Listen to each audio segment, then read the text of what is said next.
ஹல்லேலூயா.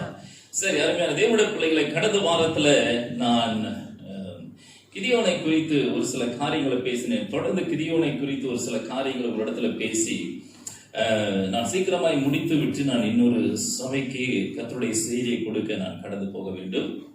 ஆக உங்களை ஆயத்தப்படுத்திக் கொள்ளுங்கள் அருமையான தேவனுடைய பிள்ளைகளை கவனியுங்கள். கடந்த வாரத்திலே நாம் பார்த்தோம் இந்த கிதியோனுடைய வாழ்க்கையை பற்றி. கிதியோனை தேவதூதன் பராக்கிரமசாலியை கர்த்தர் உன்னோடு கூட இருக்கிறார் என்று சொல்லி நியாயாதிபதி புஸ்தகம் 6வது அதிகாரத்துல 12வது வசனத்துல சொல்லுகிறதை நாம் பார்க்கிறோம். அங்க என்ன நடந்தது? மீதியான் யார்? ஆண்டவர் பார்க்கிற எல்லாரும் பார்க்கிற விதமாய் கர்த்தர் நம்மை பார்ப்பதில்லை. உன்னை பற்றி உனக்கு தெரிந்திருக்கிறதை காட்டிலும் என் ஆண்டவர் அதிகமாய் உன்னை அறிந்திருக்கிறார். தகுதிப்படுத்திவிட்டு உனக்கு டைட்டில் கொடுக்கிறவர் நம்முடைய ஆண்டவர் அல்ல. டைட்டில் கொடுத்து விட்டு அதுக்கு பிறகு உன்னை தகுதிப்படுத்துகிறவர் என்று சொல்லி ஒரு சில காரியங்களை நாம் பார்த்தோம். அதே தொடர்ந்து அருமையான தேவனுடைய பிள்ளைகளை, நாம் அந்த கிதியோனுடைய வாழ்க்கையில சில காரியத்தை நாம் பார்க்க போகிறோம். நீங்க மறுபடியும் அந்த வசனத்தை வாசிங்க. நியாயாதிபதி புஸ்தகம் 6வது அதிகாரத்துல 12வது வசனம்.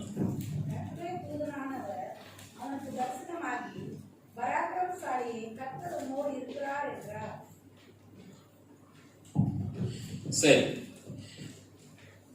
நீங்கள் அருமையான தேவனுடைய பிள்ளைகளை, how is God, ஆண்டவர் எப்படி செயல்படுகிறார் என்பதை குறித்தும் நம்முடைய ஆண்டவர் எப்படி பட்டவர் என்பதை குறித்து நான் உங்களிடத்தில் சொல்லிக் கொண்டிருக்கிறேன். இங்கு கிதியோனை பார்த்து தேவதூதன் சொல்லுகிறார், பராக்கிரமசாலியே கர்த்தர் உன்னோடு கூட என்ன செய்கிறார்? இருக்கிறார். ஆனால் அருமையான தேவனுடைய பிள்ளைகளை கவனிங்கள். ஆண்டவர் அவனுக்கு கொடுத்த அந்த டைட்டில், அந்த பெயரை காட்டிலும் அவனுடைய வாழ்க்கை எப்படி இருந்ததுன்னா முற்றிலும் ஆப்போசிட்டா என்ன செய்தது? காணப்பட்டது. Is a complete opposite of the what God is calling. ஆண்டவர் அவனை என்ன சொல்லி அழைத்தாரோ அதை காட்டிலும் எதிர்மறையாய் தான் என்ன செய்தது? இருந்தது. யாருடைய வாழ்க்கையில? கிதியோனுடைய வாழ்க்கையில.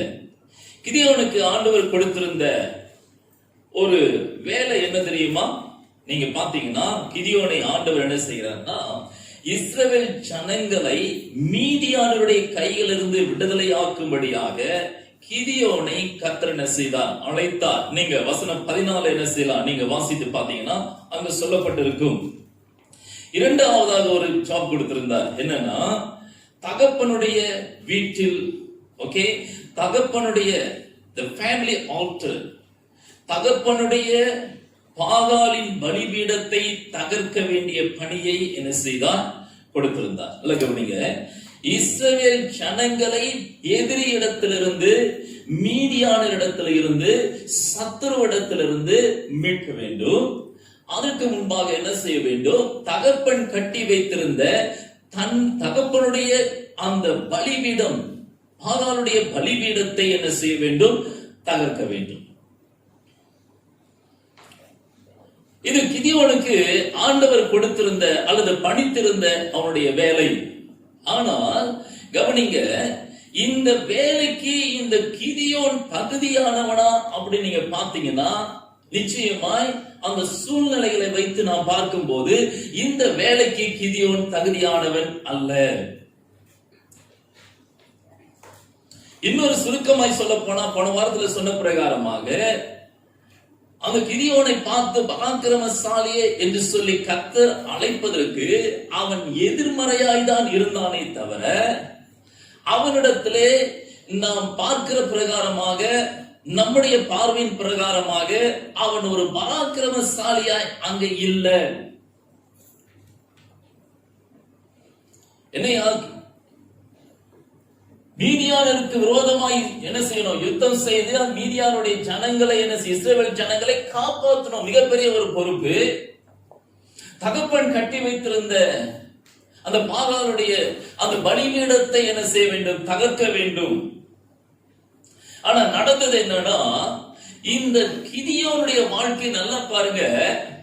கிதியோன் வாழ்க்கையில ஒரு விஷயத்தை பார்க்கிறோம். அவன் ஒரு பயம் உள்ளவனா என்ன செய்தான்? இருந்தான். ஒரு பயந்தான் கோழியா என்ன செய்தான்? இருந்தான். இரண்டாவது நாம் பார்க்கிறோம், கிதியோன் அவன் அவிசுவாசியா இருக்கிறதை நாம் பார்க்க முடியும். அதுதான் ஆப்போசிட் சொன்னேன். அவனை போய் பார்த்து சொல்றாரு, பராக்கிரமசாலியே. கிதியோன்ட்ட இருந்த இன்னொரு பலவீனம் என்ன தெரியுங்களா? அவன் கேள்வி கேட்கிறவனாய் இருந்தான். அவன் சந்தேகப்படுகிறவனாய் இருந்தான். இன்னும் அவனுடைய நம்பிக்கை என்ன தெரியுங்களா? அவன் ரொம்ப பிலீவ் பண்ணா கர்த்தர் இஸ்ரவேல் ஜனங்களை விட்டு போயிட்டாரு. கர்த்தர் இஸ்ரவேல் ஜனங்களோடு கூட இல்லை என்று சொல்லி ஒரு மிகப்பெரிய ஒரு உறுதியும் நம்பிக்கையும் அவனுக்கு இருந்தது. நீங்க வேதத்தை முழுசு நீங்க வாசிக்கணுங்க. அவனை பார்த்து தான் ஆண்டவர் சொல்றாரு, பராக்கிரமசாலியே அப்படின்றாரு.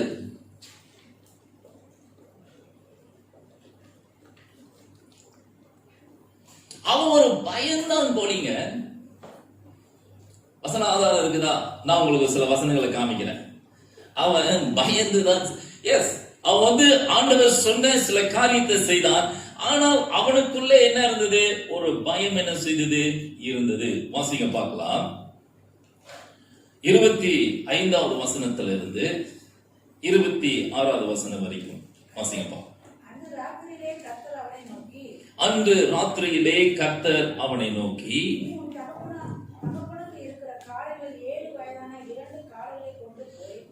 கிதியோன், உன் தகப்பங்கிட்ட காளைகள் நிறைய இருக்குது. அந்த காளைகளில் 2 காளையை தெரிந்து கொள்ளு, அதுவும் 7 வயது உள்ள காளை. என்ன செய்ய? 2 காளைகளை தெரிந்து கொண்டு,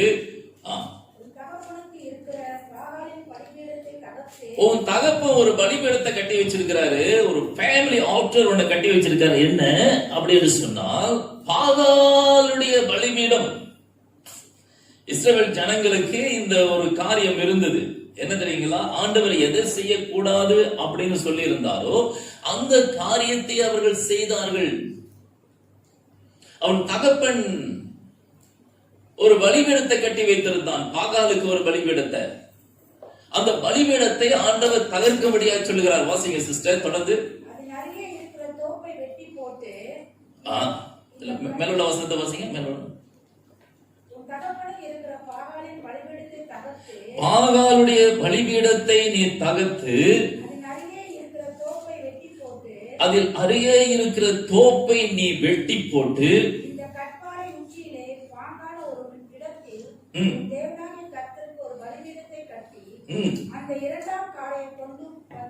அந்த 2 காளைகளை கொண்டு வந்து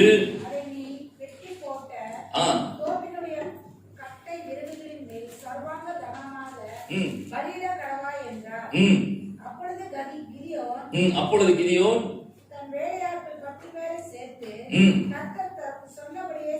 போதும் இருங்க, அது வரைக்கும் பாட்டுங்க. ஆண்டவர் என்ன சொல்றாருன்னா, கிதியோனை பார்த்து, கிதியோன், உன் தகப்பன் கட்டி வைத்திருக்கிற அந்த பாகாலுடைய பலிபீடத்தை நீ தகர்க்கணும். அந்த தோப்புகளை எல்லாவற்றையும் தகர்த்துட்டு நீ செய்ய வேண்டிய காரியம் என்ன?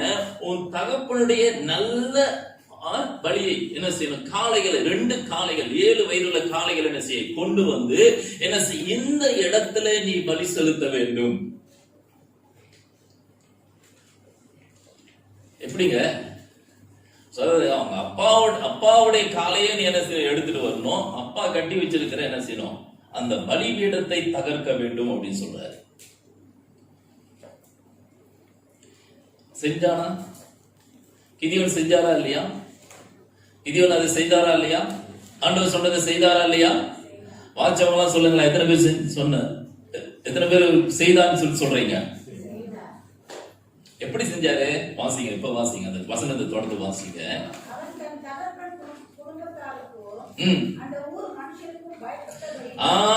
கவனிங்க. அவன் தன் தகப்பனாருடைய வீட்டுக்கும் அந்த ஊர்ல இருக்கிற மனுஷனுக்கும் பயந்தபடியினாலே அவன் என்ன செஞ்சானா, இந்த வேலையை எப்ப செஞ்சான்? ராத்திரி நேரத்திலே என்ன செய்தான்? இந்த வேலையை செய்து முடித்தான். அவனுக்குள்ள ஒரு பயம் இருந்தது. அந்த பயப்படுகிற அந்த மனுஷனை பார்த்து தான் கர்த்தர் சொல்றாரு, பராக்கிரமசாலியே, கர்த்தர் உன்னோடு கூட. நீங்க அநேக நேரங்களில் நீங்க பாத்தீங்கன்னா, இந்த வீரர்களை காற்றில் கர்த்தர் பயப்படுகிற ஜனங்களை கொண்டு கர்த்தர் பெரிய காரியங்கள் என்ன செய்கிறார்? செய்கிறவராய் இருக்கிறார். அவன் கீழ்ப்படிந்தான். இருந்தாலும் என்ன, தகப்பன் வீட்டாரோ கூட இருக்கிறவர்கள் என்ன செய்வாங்க? நிச்சயமா பாத்துருவாங்க. பகல்ல செஞ்சா நம்ம மாட்டிக்குவோம். அதனால என்ன செய்வோம்? ராத்திரி பயந்தபடினாலே ராத்திரி நேரத்திலே தேவன் சொன்ன காரியத்தை அவன் செய்தான். is a man of very fear. ஒரு பயமுள்ள ஒரு மனிதனாய் இருக்கிறான். இரண்டாவது நாம் பார்க்கலாம், அருமையான தேவனுடைய பிள்ளைகளே, இந்த கிதியோன் பயப்பது மட்டுமல்லங்க, இந்த கிதியோனுக்கு அவிசுவாசம் என்ன செய்தது? இருந்தது. தேவனை நம்ப முடியாத ஒரு காரியம். அதுக்கு முன்பாக ஒரு 3 காரியத்தை பார்த்திடலாம். நல்ல கவனிங்க. இந்த கிதியோனை தேவதூதன் வாழ்த்தின போது இந்த கிதியோனுக்கு என்ன இருந்ததுன்னா, தேவன் மேல கேள்வி கேட்கிற, எப்போதுமே கேள்வி கேட்கிற ஒரு பழக்கம் இருக்குது. இந்த பயமும் அவிசுவாசமும் இருந்தபடினால அவன் எப்போதும் கேள்வி கேட்கலாம். அதனாலதான் நீங்க பாத்தீங்கன்னு சொன்னீங்கன்னா, நீங்க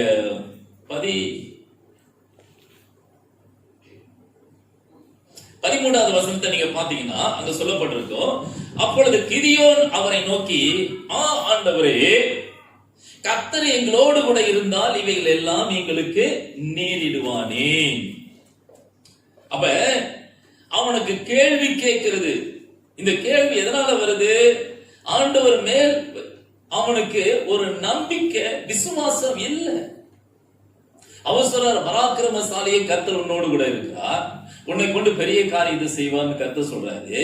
அவன் சொல்றான், ஆண்டவரே, கர்த்தர் எங்களோடு கூட இருந்தா இது எல்லாம் ஏன் எங்களுக்கு நடக்கணும்? சந்தேகம், கேள்வி கேட்கிற ஒரு குணம், சந்தேக குணம்.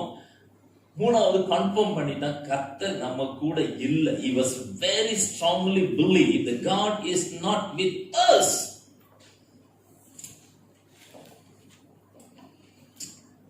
கர்த்தர் இருந்தாலும் நடந்திருக்காது. ஆனா கர்த்தர் எங்க கூட இல்லைன்றது தீர்மானத்துல வந்தான்.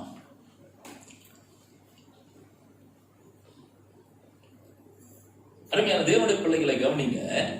இவனுக்கு பயம் ஒரு பக்கம் இருக்குது, அவிசுவாசம் இன்னொரு பக்கம் என்ன செய்யுது?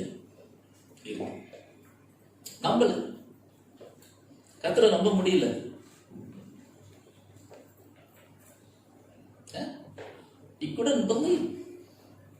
எனக்கு ரொம்ப ஆச்சரியமா இருக்கிற ஒரு காரியம் என்னன்னா, நம்ம எல்லாரும் தெரிந்து கொள்ள வேண்டிய ஒரு விஷயம் என்னன்னா, இந்த பயப்படுகிறவனையும் இந்த அவிசுவாசி இந்த நம்பிக்கை இல்லாதவனை கொண்டுதான் கர்த்தர் நேசிக்கிறார். அவனை பார்த்துதான் பராக்கிரமசாலி. எனக்கு இந்த விஷயத்தை வாசித்ததுமே, இதை தியானிச்சதுமே எனக்கு ஒரு பயங்கர ஜெலஸா இருக்கு.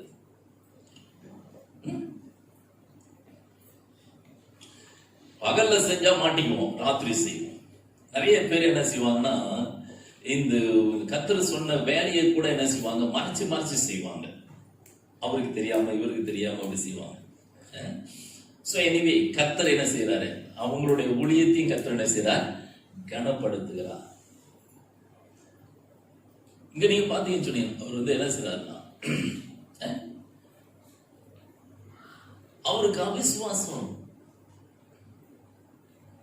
தேவன் மேல ஒரு நம்பிக்கை இல்லை. இது நடக்குமா நடக்காதா? அவிசுவாசம். அதனாலதான் முதல் சொல்றாரு, கர்த்தர் எங்களோடு கூட பேசினா ஒரு காரியம், நீங்க இங்கேயே இருங்க. தேவதூதனை பார்த்து சொல்றாரு, நீ இங்கேயே இருங்க, நான் போய் என்ன செய்வேன்? சமைச்சு என்ன செய்வேன்? கொண்டு வருவேன். சமைச்சு கொண்டு வருவேன். இந்த சமைச்சு கொண்டு வந்தது என்ன செய்யணும்? நீங்க ஏற்றுக்கணும். இருந்துச்சா இல்லையா? சொல்லுங்களா, இருந்துச்சா இல்லையா? அவனை எப்படி ஒரு விசுவாசின்னு சொல்ல முடியும்? சொன்னதுமே நம்பி இருக்கணுமா இல்லையா? இல்லையே. வசனம் என்ன சொல்லுது? அவர் போய் என்ன செஞ்சாராம்? அதே போல தேவதூதன் சொன்னாராம், இந்த வசனம் 17வது வசனம் பாருங்க.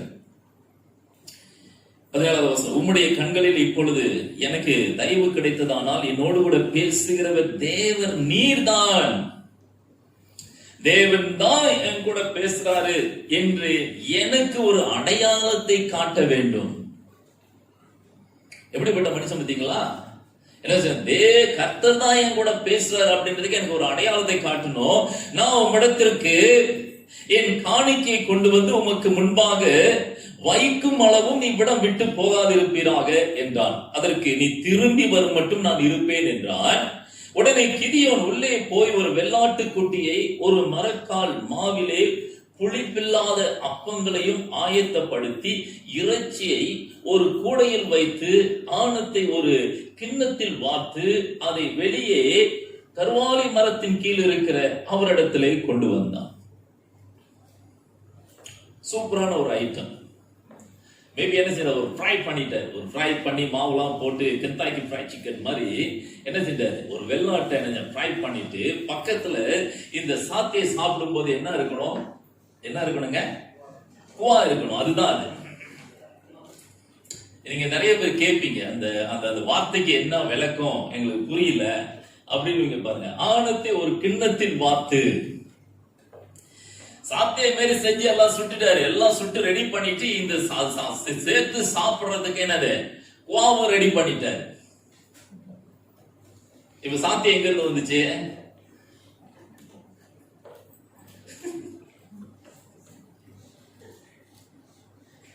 கவனிங்க, ரெண்டையும் ரெடி பண்ணி கொண்டு வந்தாரு. அவருக்கு சாத்தியனா ரொம்ப ஆசை. யாருக்கு? தேவதூதனுக்கு. அதை கொண்டு வந்து வச்ச போது என்ன செய்தாரு, அந்த அக்கினி இறங்கி எல்லாவற்றையும் என்ன செய்து பட்சித்தது. இங்க என்ன சொல்ல வருகிறேன் என்று சொன்னால், அருமையான தேவனுடைய பிள்ளைகளே, அவனுக்கு ஒரு சந்தேகம், பேசுகிறவர் நீர்தானா, சொல்லுகிறவர் நீர்தானா, தேவரீர் என்றால் நான் வருகிற வரைக்கும் என்ன செய்யணும், இங்க இருக்கணும். இவசம் ஒரு ஒரு நம்பிக்கையற்ற ஒரு மனுஷங்க, அவிசுவாசமான ஒரு மனுஷன். இன்னொரு பகுதியில் போனீங்கன்னா நீங்க பாத்தீங்கன்னு சொன்னீங்கன்னா வசனம் என்ன சொல்லியிருக்குன்னா, அவர் சொல்றாரு, தேவரே நீங்க தான் என்ன அனுப்புறீங்க. நான் என்ன அவன் அவிசுவாசம், அவனோட நம்பிக்கை இல்லாதது சொல்றேன் உங்களுக்கு. அவன் எப்படிப்பட்டவன்னு சொல்றான் பாருங்க. இங்க வழியை வந்து பட்சித்த பிறகு அவனுக்கு கொஞ்சம் நம்பிக்கை வந்தது. இப்ப இஸ்ரவேல் ஜனங்களை போய் நான் வந்து யுத்தத்துல இருந்து யுத்தம் பண்ணி அவர்களை மீட்டுட்டு வரணும்னா அப்ப கூட ஒரு சந்தேகம் அவனுக்கு. என்ன செய்யறான்னு சொன்னா, நான் ஒரு தோலை என்ன செய்வேன், வெளியே போடுவேன். தோல், சரிங்களா, தோலை வெளியே போடுவேன். இந்த தோல் மேல என்ன செஞ்சிருக்கணும், பனி இறங்கி இருக்கணும். பனி இறங்கி தோலை நனைச்சிருக்கணும். ஆனா மத்த இடம் எல்லாம் காஞ்சிருக்கணும். எப்படி இருக்குங்க? அப்படின்னா ஒரு சால்வை தூக்கி அல்லது உங்க போர்வையை தூக்கி வெளியே போட்டுருவேன். போட்டுட்டா இந்த போர்வை நனைஞ்சிருக்கணும். மற்றது எல்லாம் என்ன செய்யக்கூடாது, புல்லு மற்றது எல்லாம் என்ன செய்யக்கூடாது, பனியினால நனைந்திருக்க கூடாது. செஞ்சாரா இல்லையா? அதே மாதிரி என்ன நடந்துச்சுன்னா, அவனுக்கு ஆண்டவர் மேல இன்னும் நம்பிக்கை இல்ல. அவன் ஒரு அவிசுவாசிங்க, அவன் நம்பிக்கை இல்லாத ஒரு மனுஷன் தான். நம்பி இருந்தா செஞ்சிருக்க மாட்டானே. சரி, தோலை போட்டு காலையில விடிஞ்சதும் பார்க்கலாம், அந்த தோல் என்ன செய்துதான் நனைந்திருந்தது. அதை புளிஞ்ச போது தண்ணீர் எடுத்தான். மத்த இடத்துல பார்த்தா எல்லாம் ட்ராயா இருக்குது. How's God to? சரி விட்டானா ஆண்டவர? இன்னும் அவனுக்கு சந்தேகம் தெரியல. என்னதுங்க, இன்னும் என்ன செய்யல, சந்தேகம் போகவே இல்லை. சரிங்க ஆண்டவர, இன்னைக்கு ஒரு இன்னொரு டெஸ்ட் பண்ணுவோம். என்னதுன்னா, நான் தோலை மறுபடியும் வெளியே போடுவேன். தோல் காஞ்சிருக்கணும். அதுல ஒரு சிறு துளி பனி கூட என்ன செய்யக்கூடாது, வந்திருக்க கூடாது. ஆனா சுற்றி எல்லா இடங்களும் என்ன இருக்கணும், பனி இறங்கி. சோச்சானா நடந்தது. அதே மாதிரி மறுநாள் வந்து பார்க்கலாம், இந்த தோல் ஒரு பனி கூட இல்ல, காய்ந்த வண்ணமா என்ன செய்தது இருந்தது. மற்ற இடங்கள் எல்லாம் என்ன செய்தது, நனைந்திருந்தது. அருமையான தேவனுடைய பிள்ளைகளை, இந்த தோலுக்கும் இந்த பணிக்கும் உள்ள ஆவிக்குரிய அர்த்தங்கள் விளக்கங்களை நான் சொல்லவில்லை. இப்ப நான் என்ன சொல்றேன், கிதியோனை மட்டும் தான் நான் பேசிட்டு இருக்கிறேன். எல்லாம் கவனிங்க. இதெல்லாம் நாம் பார்க்கும் போது இந்த கிதியோனுக்கு ஆண்டவர் பராக்கிரமசாலி என்று சொல்லி கொடுத்த அந்த டைட்டிலை என்னால ஏத்துக்கவே முடியலங்க.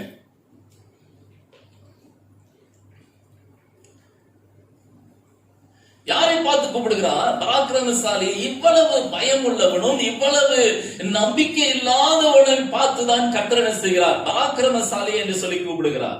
போகட்டும், இன்னொரு காரியத்தை செய்யறார் ஆண்டவர். இப்ப யுத்தத்துக்கே போகல, இன்னொரு காரியத்தை சொல்றாரு. இவனுக்கு உள்ள என்னன்னா இன்னும் சந்தேகம். இவ்வளவு செஞ்சு கூட என்னதான் சந்தேகம் தான். நம்ம ஆளுங்க பாருங்க, எவ்வளவு அற்புதத்தை கர்த்தரிடத்திலிருந்து பெற்றுக் கொண்டிருந்தாலும் இன்னும் ஏதாச்சும் ஒரு சில காரியங்கள் நடக்கும் போது என்ன செய்யும்? சந்தேகம் வரும்.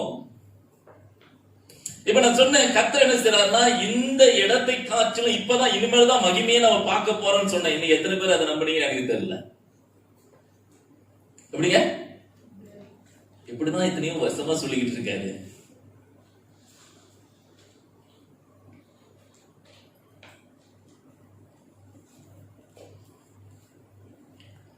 ஆண்டவர் சொன்னாரு கிதியோன், நீ யுத்தத்துக்கு போறதுக்கு முன்னுக்கு வா, என்ன செய்ய, இன்னும் கூட நான் ஒரு அடையாளத்தை காமிக்கிறேன். என்னது? நீ என்ன செய்ய, புறப்பட்டு உன்னுடைய எதிரியுடைய பாளையத்துக்குள்ள நீ போ. அப்படி போனீங்கன்னா அங்க அவங்க 2 பேரும் பேசுறத நீ கேளு. அவர்கள் எதிரியுடைய பாளையத்துக்கு அங்க போன போது இந்த கிதியோன் என்ன செய்யறான்னா உள்ள போறான். யுத்தத்துக்கு எல்லாம் போலங்க, உள்ள பூந்து அவங்க என்ன பேசுறாங்கன்னு கேட்கும் போது அவன் உள்ள போற நேரத்துல நீங்க வசந்த வாட்சி பார்க்கலாம், 2 பேர் பேசிக்கிறாங்க. அவன் கனவு கண்டதை பத்தி பேசுறான். என்ன கனவு கண்ட? ஒரு வார்கோதுமை என்ன செய்தது? வார்கோதுமை ரொட்டி, சரிங்களா? ஒரு அப்பம் வார்கோதுமை என்ன செய்தது? அது புரண்டு வந்து மீதியானரை என்ன செஞ்சது? பயங்கரமா அட்டாக் பண்ணி அந்த பாளையத்தை எல்லாவற்றையும் சேதமாக்கிடுச்சு. யார் பேசுறா? யார் பேசுறாங்க? எதிரி பேசுறான். பேசிட்டு அவனே விளக்கம் கொடுக்கிறான். இந்த கிதியோன் என்கிறவன் என்ன செய்வான்? மீதியானரை என்ன செய்வான்? ஜெயிப்பான். பாருங்க, ஒரு சிலருக்கு தான் இருக்கீங்க, மொத்தமா எங்க இருக்கீங்க? எதிரி பேசுறாங்க, சத்ருவை வந்து பேச வைக்கிறார் ஆண்டவர். என்ன நடக்க போகுது? அவன் பேசுறான். இந்த கிதியோனுடைய பட்டயம் என்ன செய்ய போகுது? மீதியானரை மேற்கொள்ள போகிறது என்று சொல்லி உன் காதாலை கேளு என்று சொல்லி கர்த்தர் பாளையத்துக்குள்ள அனுப்பினார். அதை கேட்டான். கேட்ட பிறகுதான் என்ன செய்யறாருன்னா இந்த கிதியோனை யுத்தத்துக்கே புறப்பட்டு போறார். அதான் கவனிங்க. இன்னொரு விஷயம், அருமையான தேவனுடைய பிள்ளைகளை, இந்த காரியத்துல நான் என்ன சொல்ல வரேன்னா, கர்த்தர் நீங்க எப்படிப்பட்டவர்கள் என்பது அவருக்கு முக்கியம் இல்லை. ஒருவேளை நீங்க கேள்வி கேட்கிறவனா இருக்கலாம், நீங்க சந்தேகப்படவனா இருக்கலாம், அல்லது ஒருவேளை நீங்க ஸ்ட்ராங்கா உங்களுடைய நம்பிக்கை வேற கூட என்ன செய்யலாம் இருக்கலாம், அல்லது நீங்க ஒரு பயப்படுகிற ஜனங்களாய் கூட இருக்கலாம். ஆனா கர்த்தர் அவனுக்கு ஒரு டைட்டில் கொடுக்கிறார், பராக்கிரமசாலியே.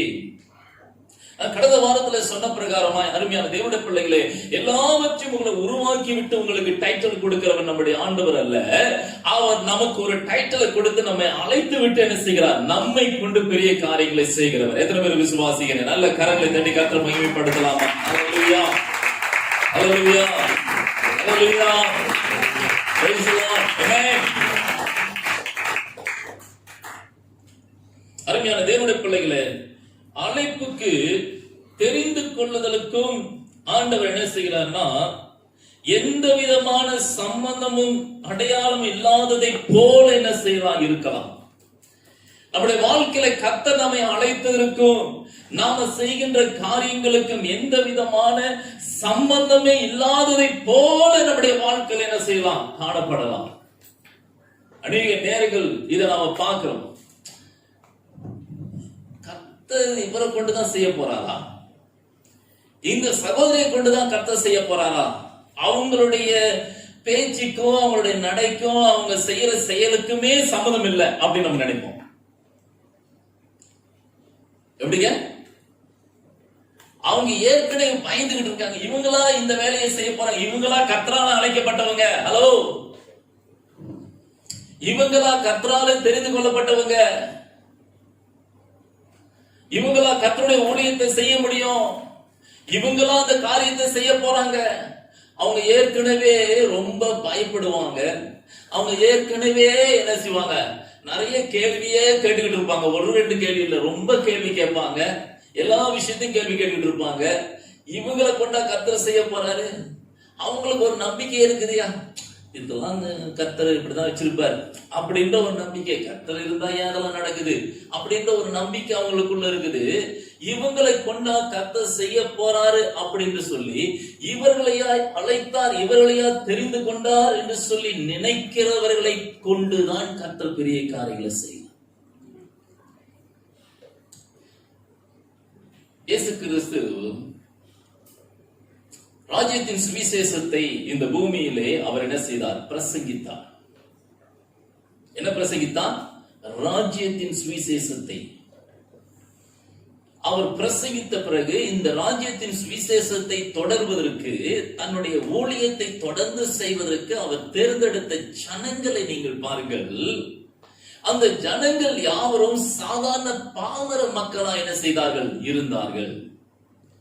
மீன் பிடிக்கிறவன் சாதாரண ஜனம், அதுல ஒரு சில கொஞ்சம் அக்கவுண்டன்ஸ், சில பொலிட்டிக்கல் மேன் எல்லாம் இருந்தாங்க. பட் இந்த பேசிக் அடிப்படையில் நீங்க பாத்தீங்கன்னு சொன்னீங்கன்னா அதிகபட்சமாக ஒண்ணுமில்லாதவர்கள். அதனாலதான் என்னன்னா, பவுல் பேதுரு எல்லாம் ஊழியம் செய்யும் போது சொல்றாங்க, இவங்க வந்து கலிலேயராயிருச்சு, இவங்க மீன் பிடிக்கிறவங்களாச்ச, இவங்க எப்படி பேசுறத குறித்து அவங்க ஆச்சரியப்பட்டாங்க. ஆனா நல்ல கவனிங்க, இந்த அப்போஸ்தல் என்ற டைட்டில் முன்கூட்டியே என்னது அவங்களுக்கு, அவங்க அந்த ஊழியத்தை செய்யல, அந்த ஊழியத்தெல்லாம் செஞ்ச பிறகு டைட்டில கொடுக்கல.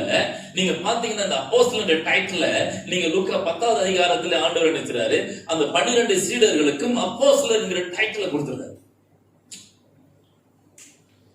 ஹலோ, எத்தனை பேர் இருக்கீங்க? எத்தனை பேர் இருக்கீங்க? இன்னைக்கு எத்தனை பேர் இயேசு கிறிஸ்துவை விசுவாசிக்கிறீங்க? நிறைய பேர் அப்பப்ப அவிசுவாசமா இருக்கும்ல, இருக்கிறோமா இல்லையா?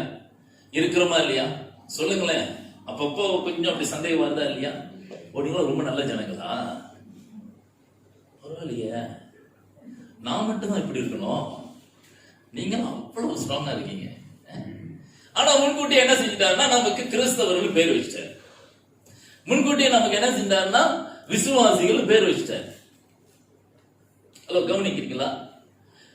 அருமையான தேவனுடைய பிள்ளைகளை, முன்கூட்டியே கர்த்தர் இதை செஞ்சிடறாரு, அந்த டைட்டில் வச்சிருக்காரு. ஒருவேளை நாம நம்முடைய அழைப்பும் நம்முடைய தெரிந்து கொள்ளுதலும் ஒண்ணு வெளிப்படாமல் இருந்தாலும் பிரச்சனை இல்லை. கர்த்தர் என்ன செய்ய போகிறார் என்பதை கர்த்தர் முன்கூட்டியே நமக்கு சொல்லிடுறார். எத்தனை பேர் இருக்கீங்க? அப்படின்னா ஒரு விஷயம் நமக்கு தெரியுது, என்னன்னா ஒரு சத்தியம் நமக்கு புலப்படுகிறது.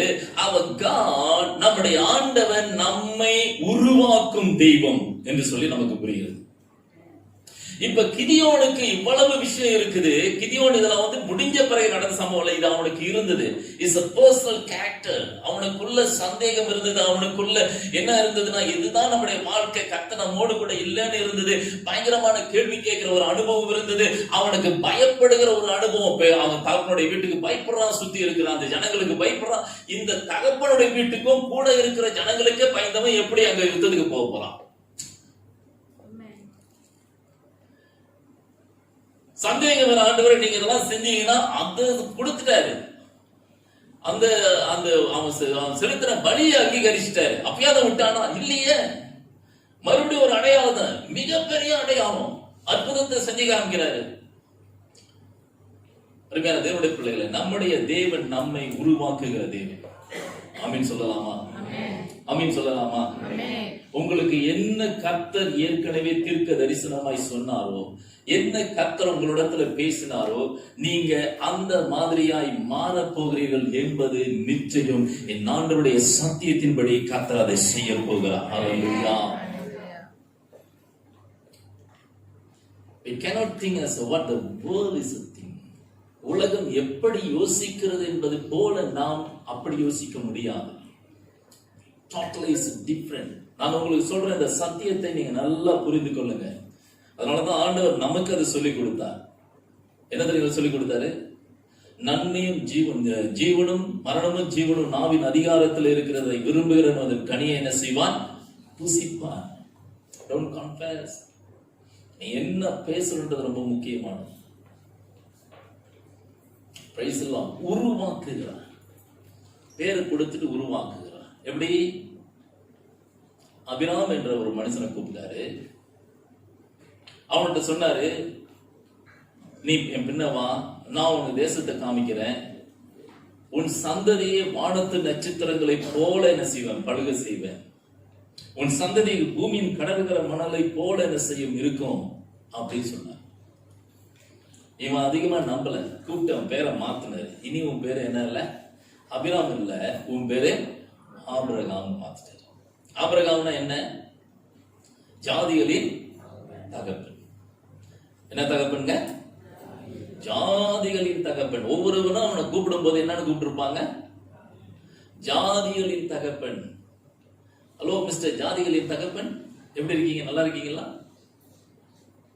அப்படிதானே கூப்பிட்டுருப்பாங்க. ஜாதிகளின் தகப்பன் என்று சொல்லி அழைத்தார்கள். ஆனா இப்ப அவனுக்கு ஒரு பிள்ளை கூட இல்லைங்க. சாராள கூப்பிட்டாரு. சாரா என்ற பேரை சாராளா என்ன செஞ்சாரு? மாத்தினாரு. ஜாதிகளின் தாய் என்று சொல்லி பேரை நினைஞ்சாரு, மாத்தி வச்சாரு. ஆனா அவளுக்கு பிள்ளை இல்லை. How the God is a change. பேதுரு கிட்ட நிறைய பலவீனம் இருந்துச்சுங்க. 1-2 பலவீனம் இல்ல. பேதுரு ஆண்டவரை ரொம்ப நேசிச்ச ஒரு மனுஷன் தான். ஏன்னா அற்புதத்தெல்லாம் பார்த்து சரண்டர் ஆயிட்டான். சொல்றான், ஒரு இடத்துல கையெடுத்து கும்பிடுறான், ஐயா நீங்க பக்கத்துல வர்றது கூட நான் தகுதி இல்லை, வேண்டாம் என்னை விட்டு போயிருங்க, நான் பாவியான மனுஷன்றான். அந்த மனுஷனை தான் கூப்பிட்டாரு. கூப்பிட்டு ஊழியத்துல வச்சுட்டு என்ன செய்யறாருன்னா, எல்லா காரியத்தையும் சொல்லி கொடுக்கிறாரு. பேதுருவுக்கு மிகப்பெரிய ஒரு பிரச்சனை இருந்தது. இந்த மினிஸ்ட்ரியில கூட, ஊழியம் செய்யறதுல கூட சில பலவீனங்கள் இருக்கதான் செய்யும்.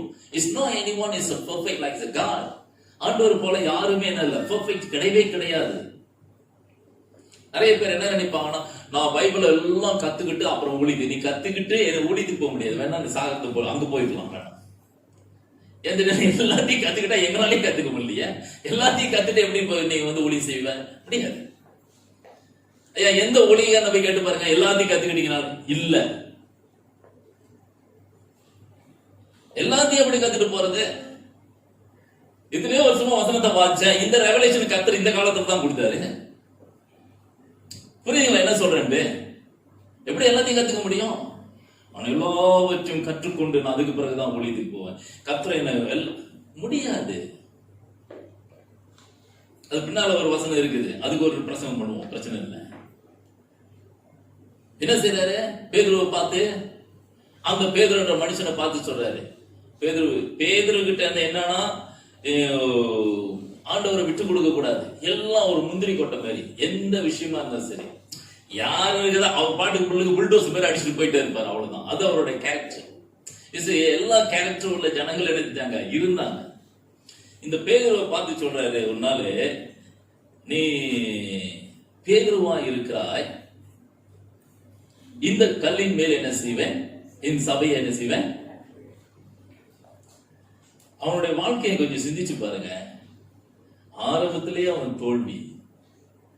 இரண்டாவது, இந்த வாக்கியம் சொன்ன பிறகு இயேசு கிறிஸ்து அவங்க கைது செய்யப்பட்ட போது இயேசு கிறிஸ்துவ மறுதலிச்சிட்டான். இப்ப கூட இருந்தவங்க எல்லாம் என்ன மீட்டிங் போட்டிருப்பாங்க? இந்த 11 பேரும் ஒருத்தர் செத்துறான்னு வச்சுங்களேன், 10 பேர் என்ன மீட்டிங் போட்டிருப்பாங்க? ஆண்டவர் சொன்னதெல்லாம் உண்மையா பொய்யான்னு தெரியல, இந்த கல்லின் மேல் சபையை கட்டுவான்னு பேதுருவை பத்தி சொன்னாரு. அவனே மறுதலிச்சுட்டாயா?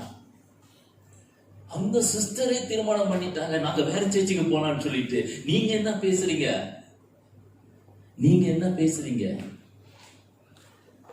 என்ன பேசுறீங்க நீங்க? அந்த பிரதரை தீர்மானிச்சுட்டாரு, எதுவுமே நடக்காது, எல்லாம் தலைகிலையா இருக்குது, என்ன செய்வோம்? வேற இடத்துக்கு போலான்னு தீர்மானம் பண்ணிட்டாரு. இவர் சரியில்லை, ஆண்டவர் சொன்ன வார்த்தைலாம் போய் எல்லாம் பயமா இருக்குது, இந்த ஆளு பாட்டுக்கு உல்டா பண்ணிக்கிட்டே இருக்கிறாரு அப்படின்லாம் என்ன கூட இருக்கிறவங்க பேசி இருக்கலாம். ஏன்னா காரணம் அப்படித்தானே இருந்துச்சு. இந்த கல்லின் மேல் சபையை கட்டுவான்னா இயேசுவை மறுதளிக்கலாம். இயேசுவை மறுதளிச்சது மட்டும் இல்ல, அன்னைக்கு பிடிச்ச இந்த ராத்திரத்துல துண்டை காணும் துணியை காணுவான். வசனம் அப்படிதான் சொல்லி இருக்குது. முன்கூட்டி அப்போஸ்தலர் டைட்டில் அவர் கொடுத்துட்டாரு, ரெவரண்ட் டைட்டில் கொடுத்துட்டாரு, பிஷப் டைட்டில் கொடுத்துட்டாரு, பாஸ்டர் டைட்டில் கொடுத்துட்டாரு, எல்லாம் டைட்டிலும் கொடுத்தா. ஆனா இவரு பாக்குறதுக்கு ரெவரண்ட் பேரும் தெரியல, ரவுடி பேர் பேசிட்டு இருக்காரு. இவரு பாக்குறதுக்கு பாஸ்டர் பேரையே தெரியலையே, இவரு பாக்குறதுக்கு பிஷப் பேரையே தெரியலையே, இவரு பேசுறதெல்லாம் பார்த்தா அப்படி தெரியலையே. தெரியாதையா உங்களுக்கு?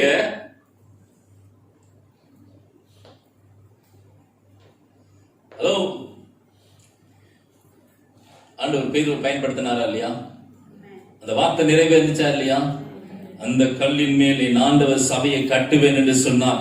அந்த அப்போஸ்தலர் டைட்டிலுக்கு ஏற்ற பிரகாரமாய் கர்த்தர் இந்த பேதுருவை உருவாக்கி கர்த்தர் கொண்டு வந்தார். ஹல்லேலூயா! கரங்களை தட்டி கர்த்தரை மகிமைப்படுத்தலாமா?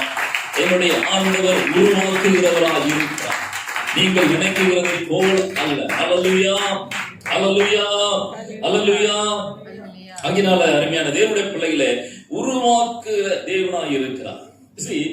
கவனிங்க, இந்த கிதியோனுடைய வாழ்க்கையில இன்னொரு விஷயத்தை கூட நம்ம கத்துக்கலாம். இந்த கிதியோனுக்கு ஒரு பாடத்தை கர்த்தர் சொல்லிக் கொடுக்கிறார். என்ன சொல்லிக் கொடுக்கிறாரு? அந்த பராக்கிரமசாலி என்ற டைட்டில் கொடுத்தாலும் என்ன செய்யறாருன்னா, அவனை பராக்கிரமசாலியா உருவாக்குறதுக்கு கர்த்தர் ரொம்ப பெர்ஃபெக்ட்டா கொண்டு போறாரு. இப்ப அவங்க 32,000 பேர் 32,000 என்ன செய்யறாரு, சோல்ஜர்ஸ கூட்டிட்டு போய் யுத்தம் பண்ணணும், எல்லாம் புறப்பட்டாங்க. பட் ஆண்டவர் சொல்றாரு, இவன் பராக்கிரமசாலி, இந்த பராக்கிரமசாலின்னு நான் டைட்டில் கொடுத்துட்டேன். இந்த டைட்டில் கொடுத்தவனுக்கு 32,000 பேரும் போனா அவன் எப்படி வீரனா இருப்பான்? புரியுதா? அவன் எப்படி வீரனா இருப்பான்? வீரனா இருக்க முடியாத. சோ அதனால என்ன, இந்த பயமும் திகிலும் உடையவர்கள் யாரோ எங்கெல்லாம் ஓடி போங்கன்னாரு. எல்லாம் ஓடி போயிட்டான். கிட்டத்தட்ட 12,000 பேர் போயிட்டாங்க. ஏன் தெரியுங்களா? அந்த தலைவர் மேல தானே இவனும் இருப்பாங்க. கிதியோன் மக்கள் தானே இவனும் இருப்பாங்க. ராத்திரியே போய் வேண்டாம் பாருங்க. ராத்திரி யாருக்கும் தெரியாம கூட்டத்தோட கூட்டமா போயிட்டு அந்த பாகாலுடைய தோப்பெல்லாம் வெட்டி போட்டு அந்த சிலைகளை தகர்த்து போட்டு பலிபீடத்தெல்லாம் தகர்த்து போட்டு பலியை செலுத்திட்டான். ராத்திரியா பலி செலுத்திட்டான். அருமையான தேவனுடைய பிள்ளைகளை 12,000 பேர் ஓடி போயிட்டான். ஆண்டவர் பார்த்தாரு, இல்ல அவனை பராக்கிரமசாலின்னு சொல்லி நான் அழைச்சிட்டேன், இன்னும் கூட ஒரு அற்புதம் செய்யும். அவங்களெல்லாம் என்ன செய்ய, தண்ணி குடிக்க சொல்லு. 2 கூட்டம். ஒண்ணு அந்த தண்ணி குடிக்கிற இடத்துல முழங்கால் படியிட்டு அப்படியே நக்கி குடிச்ச ஒரு கூட்டம். இன்னொரு கூட்டம் முழங்கால் படியிட்டு கையில அள்ளி குடித்த ஒரு கூட்டம். 2 கூட்டத்தை பார்த்தாரு. இந்த அள்ளி குடிச்சான், கையில அப்படி அள்ளி அப்படி நக்கி குடிச்சான் பாருங்க, அவனெல்லாம் ஒரு செப்பரேட் பண்ணான். 300 பேர் தான் இருந்தான். மத்தவங்க எல்லாம் முட்டி போட்டு அங்கேயே சாஸ்டாங்க விழுந்துட்டான். அத்தனை பேர் வீட்டுக்கு அனுப்பியாச்சு. 300 பேர். அருமையான தேவனுடைய பிள்ளைகளை, இந்த 300 பேரை கொண்டு நினைச்சிடும் ஆண்டவர் ஜெயத்தை கொண்டு வரணும். இவனுக்கு பராக்கிரமசாலி ஒரு டைட்டில் கொடுத்துட்டேன். ஆனா இவனை எப்படி செய்யறது? சரி பரவாயில்ல. அப்பயும் ஆண்டவர் பாருங்க, நல்ல கவனிங்க, என்ன செய்யறாருன்னா, யாரும் எதிர்பார்க்காத ஒரு காரியத்தை செய்ய சொல்றாரு. என்ன செய்யறாரு? ஒரு கையில தீவெட்டி எடுத்துக்க, இன்னொரு கையில என்னது ஒரு பானையை எடுத்துக்க. அப்ப என்ன செய்ய, இன்னொரு இடத்துல என்ன செய்ய, நீ ஒரு காலத்தை எடுத்துக்க. இவ்வளவுதான். எதுங்க? பானை, தீவெட்டி, எக்காலம். நான் சொல்ற மாதிரி செய்ய. ஜனங்கள் எல்லாம் அமைதியா இருக்கணும். நான் சொல்லி சொன்னதும் என்ன செய்யணும், இந்த பானைக்குள்ள இருக்கிற தீவெட்டியை வெளியே எடுத்துட்டு பானையை போட்டு என்ன செய்யணும், உடைச்சிடணும். பானையை போட்டு உடைச்சதுமே எக்காலத்தை என்ன செய்ய, எல்லாம் சேர்ந்து ஊதுங்க. என்ன யுத்தத்துக்கு போற மெத்தட்ஸ் ஆங்க இது? இல்ல ஒரு யுத்தத்துக்கு போற மெத்தடா? இல்ல. அந்த டைட்டில், அந்த பராக்கிரமசாலி என்பதற்காக தேவன் அவனுக்கு கொடுத்த அந்த டைட்டிலை உருவாக்குவதற்காக அவனை எப்படி உருவாக்கி கொண்டு வந்தார் தெரியுங்களா? அருமையான தேவனுடைய பிள்ளைகளை, நம்முடைய ஆண்டவர் மகா பெரியவர், அவர் வல்லமையுடையவரா என்ன செய்கிறார், இருக்கிறார். ஆக ஒருவேளை உங்களுக்கு புரியலனாலும் பிரச்சனை இல்லை. உங்களுக்கு கொடுக்கப்பட்ட அந்த டைட்டிலுக்கு கர்த்தர் உங்களை உருவாக்குவதற்கு சில நீங்களும் நானும் நினைக்கிற பிரகாரமாய் அல்ல, சில ஃபன்னியான திங்ஸ் கூட கர்த்தர் செய்வதற்கு நம்மை அனுமதிக்கிறார். சில கோமாளித்தனமான காரியத்தை செய்வதற்கு கூட கர்த்தர் நம்மை நடத்துகிறார். நாம் எதிர்பார்க்காத காரியத்தை செய்வதற்கு கூட கர்த்தர் என்ன செய்கிறார், நம்மை நடத்துகிறார். ஆனால் ஒரே ஒரு காரியம் மட்டும் உண்மை, என்ன தெரியுங்களா? அவனை அழைத்த அழைப்பு உண்மை, அவனை தெரிந்து கொண்ட அந்த தெரிந்து கொள்ளுதல் உண்மை, அவனுக்கு கொடுத்த அந்த டைட்டில் உண்மை. காரணம் இவைகள் அத்தனையும் கர்த்தர் செய்தபடினாலே ஏற்ற வேளையில கர்த்தர் எல்லாவற்றையும் அவனுடைய கொண்டு கர்த்தர் செய்தா. கரங்களை தட்டி கர்த்தரை மகிமைப்படுத்தலாமா? இந்த காலவெளியில் நான் உங்களுக்கு சொல்லுகிற அருமையான தேவனுடைய பிள்ளைகளே, நீங்க யாரு வேணா இருக்கலாம். மத்தவங்க என்ன சொன்னாங்க அதை பத்தி எனக்கு பிரச்சனை இல்லை, கவலைப்படாதீங்க. உங்க வீட்டுல இருக்கிறவங்க என்ன சொன்னாங்க அதை பத்தி கவலைப்படாதீங்க. கர்த்தர் உங்களை குறித்து என்ன சொன்னார் அதை கர்த்தர் நிறைவேற்றுகிற வரைக்கும் அவர் தூங்காம இருப்பார். அவர் உங்களுடைய வாழ்க்கையை நிறைவேற்றுகிற வரைக்கும் கர்த்தர் என்ன செய்வார்? நம்மை நடத்துகிறவராய் காணப்படுகிறார். சுருக்கமாய் சொல்ல போனா அருமையான தேவனுடைய பிள்ளைகளை, உங்களுடைய எதிர்காலத்துல கர்த்தர் மிகப்பெரிய ஒரு திட்டத்தை கர்த்தர் வைத்திருக்கிறார். கர்த்தருடைய நீங்க அவருடைய பிரேம்குள்ள என்ன செய்ய இருக்கீங்க, அவருக்குள்ள என்னதான் நீங்க இருக்கீங்க, அவருடைய கட்டத்துக்குள்ள என்ன செய்ய நீங்க இருக்கீங்க. நீங்களும் நானும் என்ன செய்கிறோம், அதற்குள்ள நம்ம என்ன செய்கிறோம், இருக்கிறோம். கர்த்தர் நம்மை கொண்டு பெரிய காரியத்தை செய்வார். எத்தனை பேர் விசுவாசிக்கிறீங்க? எத்தனை பேர் விசுவாசிக்கிறீங்க? உங்களுக்கு தெரியல, கர்த்தர் சொன்ன இந்த இடத்துல நிறைய பேரு உங்களை நீங்களே அண்டர் எஸ்டிமேட் பண்ணிட்டு உங்களுடைய வாழ்க்கையா ஆண்டவர் சொல்லுகிற பிரகாரமாய் ஒரு பெரிய பிரகாசமான ஒரு வாழ்க்கை இல்லை. ஆனா கர்த்தர் உங்களை கொண்டு பெரிய காரியத்தை செய்வேன்னு கர்த்தர் சொல்றார். அல்லேலூயா, அல்லேலூயா, அல்லேலூயா, அல்லேலூயா, அல்லேலூயா. Praise the Lord. ஆகினால அருமையான தேவனுடைய பிள்ளைகளை, கர்த்தரை நாம் விசுவாசிக்கலாம். கர்த்தர் நாம் நினைக்கிற பிரகாரமாக இல்லை, அவர் என்ன செய்கிறார் என்பதுதான் முக்கியம். அவர் நம்மை உருவாக்குகிற தேவன். அவர் நம்மை பெயர் சொல்லி அழைத்து விட்டு நம்மை உருவாக்கி நடத்துகிற தேவன். ஆகினால நம்முடைய வாழ்க்கையில கர்த்தர் மிகப்பெரிய காரியத்தை கர்த்தர் செய்வார். நாம் யாரும் எழுந்திருக்கலாம், ஜெபிக்கலாம்.